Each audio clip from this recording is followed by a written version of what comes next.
Hey! Hi, and welcome to... Hi, everyone! What's up, guys? Hello, everyone. Natasha from Forbes here. So far on the business of influence, we have covered what it means to be an influencer, how they make their money, and the longevity of their careers. If you've missed any of those, be sure to check those out. All right, now we've got that covered. So for today's episode, we are throwing it back to a time when Musical.ly wasn't around yet, Vine didn't exist, Snapchat hadn't come around, even before Instagram, so no cramming. Think early 2000s. Back in a time when making money in this space wasn't even on anyone's radar.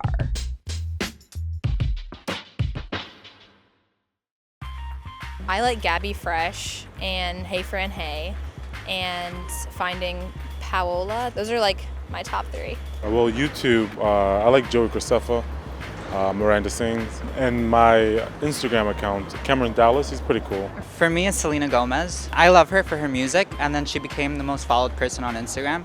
There's a blogger, The Londoner, that I follow in London, so she kind of does a lot of the restaurants and the fashion there. 2005, I got an internship at an ad agency. It was right at that era where, YouTube had just launched, MySpace was becoming a big thing. A client came in that the partners of the agency were about to pass on because it wasn't a big budget. And I just raised my hand and I said, hey, there are these two kids on YouTube. Why don't we do a branded content deal with them? This duo called Smosh, every single time they'd turn out a video, it'd be 2 million views. He worked at an ad agency in San Francisco, so we drove out to San Francisco and had a meeting with him, okay, this is what we're gonna do? Okay, cool. It was this iPod ripoff called Z-View. Could probably hold 100 songs. Not even. And it had the worst screen, and it was so bad. But we're like, sure. 2007, there wasn't anything else to do on YouTube. There were no ads, there was no monetization. Man, it was such a risk. I was living on couches at the time because I was putting my money into trying to pursue this kind of path. It wasn't like getting into entertainment, it was like starting a small business, and the small business I created centered around entertainment. Definitely the big turning point was when Disney bought Maker, which is a big YouTube multi-channel network.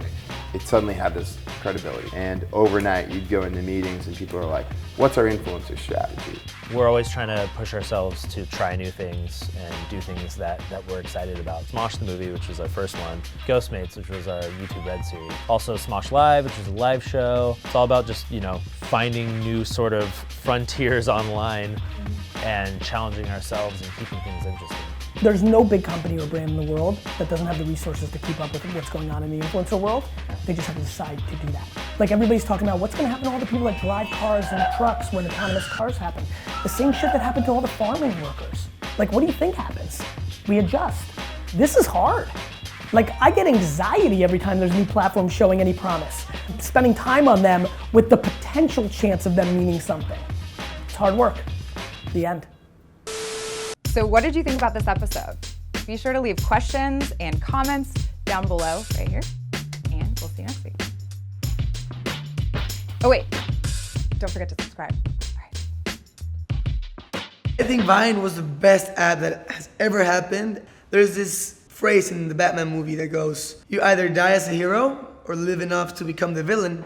Let's give it a minute silence to the app.